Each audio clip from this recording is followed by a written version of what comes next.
Good morning, good afternoon, good evening, wherever you're listening from. Welcome to the Change Management Simplified podcast, where we will explain and discuss what change management is really about, using real examples alongside principles of change management based on our experiences on projects, transformations, change initiatives, and of course, the home experiences as well.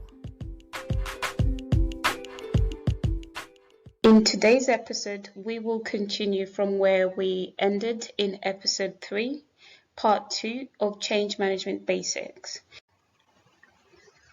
In the previous episode, we identified the change initiative at hand, which was a child moving from primary school to a secondary school.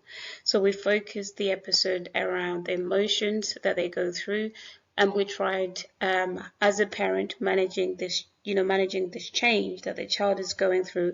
The focus really was around raising awareness and sharing knowledge of why they have to make this change.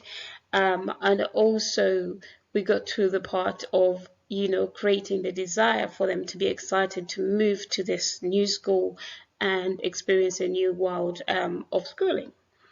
That said, we also know that, you will get those who have mixed emotions. Some of them will be excited, some of them will be very nervous. It's a daunting new place. It's much bigger than they used to. And that's what we really focused on, the emotions around the child, creating the desire for them to be excited to go to the next stage of their life for schooling, to aid the transition. So we focus today on the management aspect of change management. And really this is where the parent or the adult or the guardian or the big sister or the older brother exercise their management skill set to help the child transition through the different aspects and challenges and emotions of changing school. You're also a leader by default in this case. You're the parent. God gave you this child. You're an adult, you're a guardian, you're a big sister or big brother, and you're to help this child navigate through the change that they're undertaking. So it's important that application of emotional intelligence comes to play. It's critical here because you have to tap into the emotions of the child, but also yourself. So it's important you're aware of how you react, how you resolve the problems, and what you put in place to navigate through those chummy waters, as well as maintaining an open relationship or inclusive relationship for your child to be able to come back and ask questions without feeling judged, but to be able to get the clarity that they need to get them comfortable and confident to be able to independently make this journey. So today, what we're going to do is focus on how we manage the change. And I say we because this is really from an adult perspective or a guardian or a parent. How do you manage the change? Because the child doesn't know how to manage the change, but it's you to help them manage the change. And also as we go through this episode, you will get to realize that when you help them manage the change, it actually also helps you manage the change and get a bit more comfortable to let go of them and give them that independence to move on to the next stage of life of getting to secondary school. Worst case scenario is that the adult does not do anything to help the child prepare for the transition as well as themselves, because this is really a two-way transition which actually impacts both the parent and the child, as mentioned previously. And it's, you will find some people just assume that the child is confident enough and does not require, leadership or management of how to move forward in this scenario. Reason being, in some cases, is because, they don't live far from the school, and therefore they should just be able to just get to school. However, what you're missing is the emotional side of that change. Forget about just the traveling aspect side of it, but it's, the change in the people that they're going to work with or, to play with. They have to create new friends, and this is a big deal to children at that age. The other thing is you're not putting in any readiness activities, and if you do, you either do it too close to the transition date. This makes them nervous, because you're downloading all this information in a short space of time, and you are expecting them to absorb it and be able to execute it in maybe, let's say, in a couple of days. This is not fair on the child. The other scenario where it could go wrong, or where it does go wrong, is when the child doesn't have this two-way discussion, about what the change is about, giving them an opportunity and for them to feel free to come and ask you about, what could be, how it could be at the new school, how can they make friends, because it is daunting. It is, as adults, we do find change in location daunting. So you can only imagine how a child will be who's had all their friends for the last 6 years around them, and now they might not have that. And then the fourth scenario really is, which is you as a parent, you're still in denial and not accepting the upcoming change, and as you're stuck in denial, that doesn't trigger your natural instinct to start planning and preparing activities for your child to be able to try out or to execute, to get them confident enough to independently make that transition and make it a success. So that's the worst case scenario. However, this can be turned around, and we do this a lot. Adults do this a lot in this scenario, but it really all comes down to your emotional intelligence. And emotional intelligence is one of the underrated aspects of life, because naturally, as you will see in the example we give, adults do tend to apply emotional intelligence, but of course not in all scenarios. And this is where we find misunderstandings or misinterpretations of things, or just the way people handle different things. And emotional intelligence it's critical in this scenario, because one, as an adult, you have to be self-aware of your emotions, your weaknesses. I know right now at this stage in this scenario, as an adult, you are petrified inside. You're scared, you're also worried as well, and very nervous, because this is a big change and transition for your child. They're now also becoming teenagers. You have to also digest that and accept it. But also you're worried about the fact that they're going to a new place. You don't know how they might react to it. You don't know how they'll settle in. There's a lot of uncertainty, and that's totally understandable. Manage your emotions to the change. Here, you're nervous and you're putting your brave face on in front of the child, but deep inside you are dying with all these various emotions. It's a different phase of parenting that you've never come across, say, for example, for first-time parents or adults reaching that age group. So you don't know, but you put on a brave face for your child not to see that you're nervous, so that they see that you're strong and you have confidence in them. That builds up, their confidence as well. You're also aware of the emotions, and this is what's triggered for you to be brave inside and deal with the situation. And then this, of course, triggers, your natural instinct of putting in place preparatory activities as well as readiness activities, which we're going to go into the next part.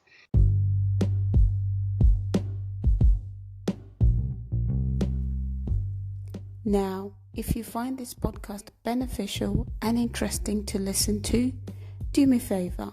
Please press follow and subscribe, and share with your friends and families.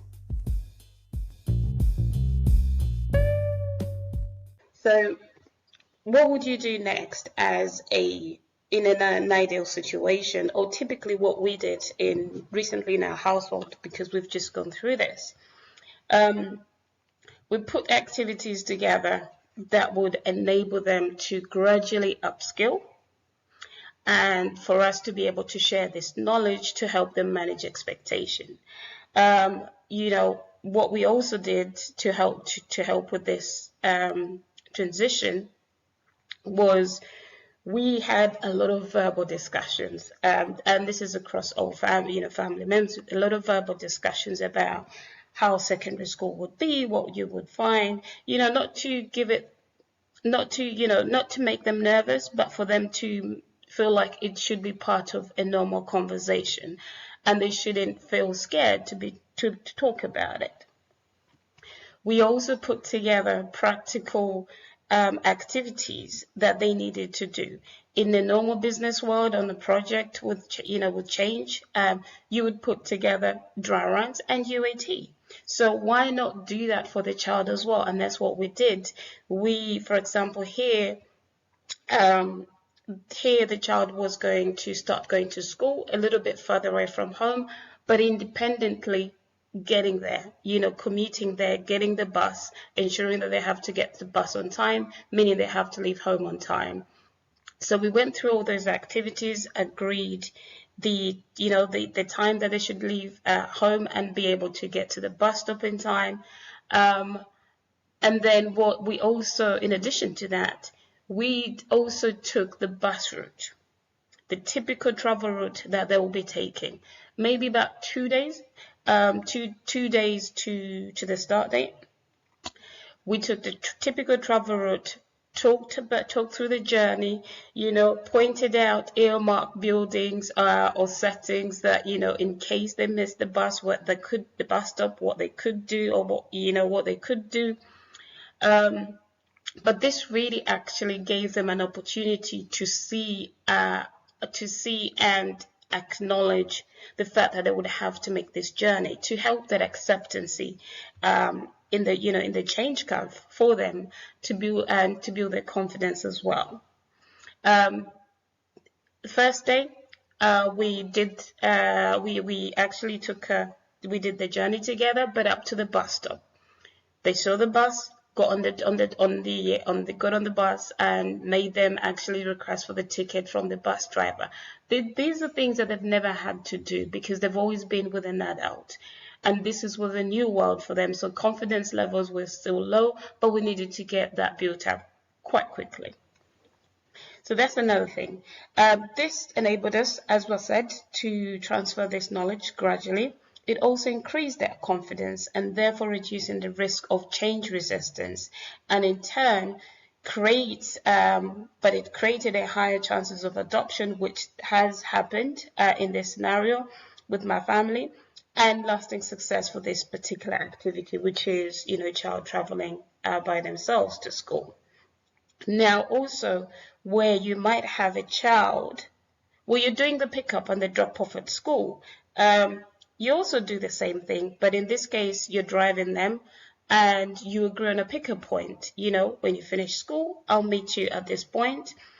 We do that a lot in the UK because there isn't a lot of parking spaces available in schools in the UK, which is not very good because we end up having to park on the street. So we have to tell them the pickup points where we will most likely be parking, or if we get there early, we will go to the gates and pick them up.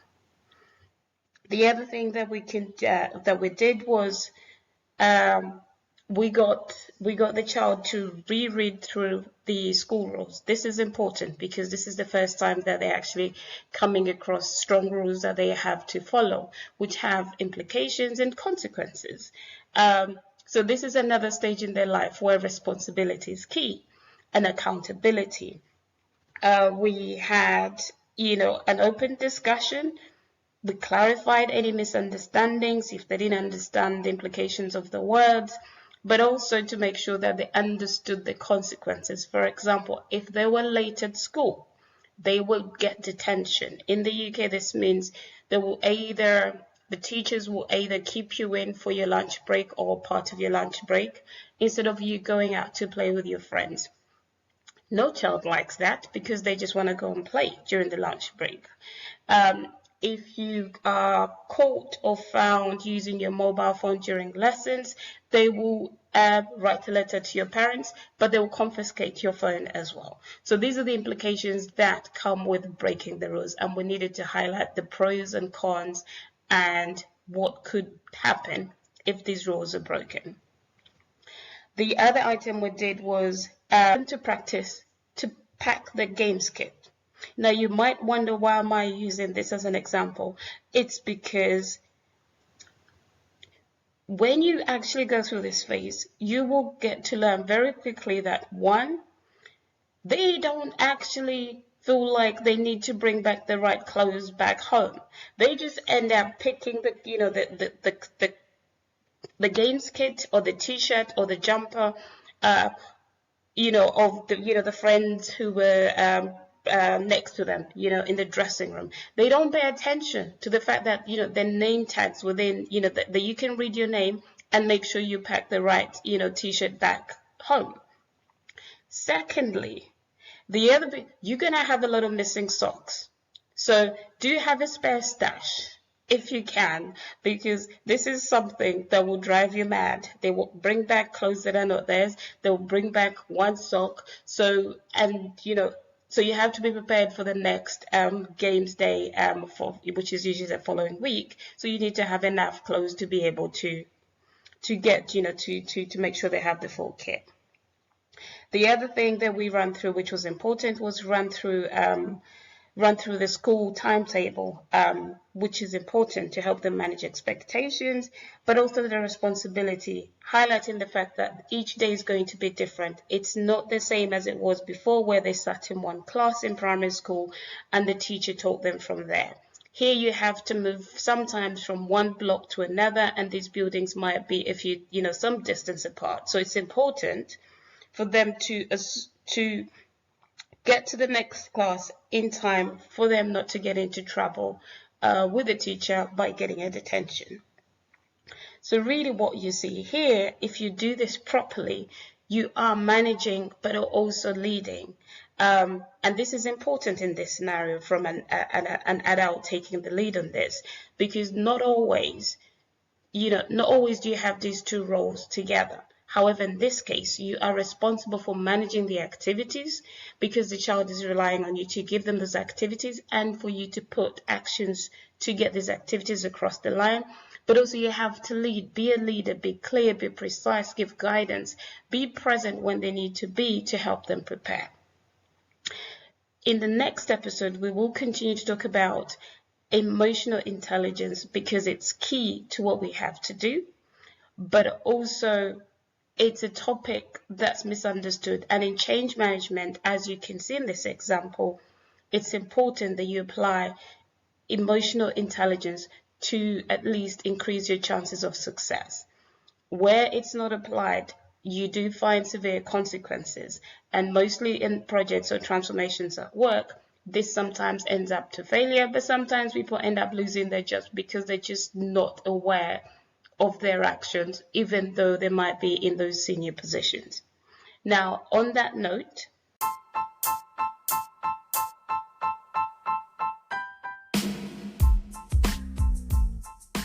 if you find this podcast beneficial or interesting, please press follow, like, or subscribe. Lastly, and of course, don't forget to spread the word by sharing. Thank you for listening.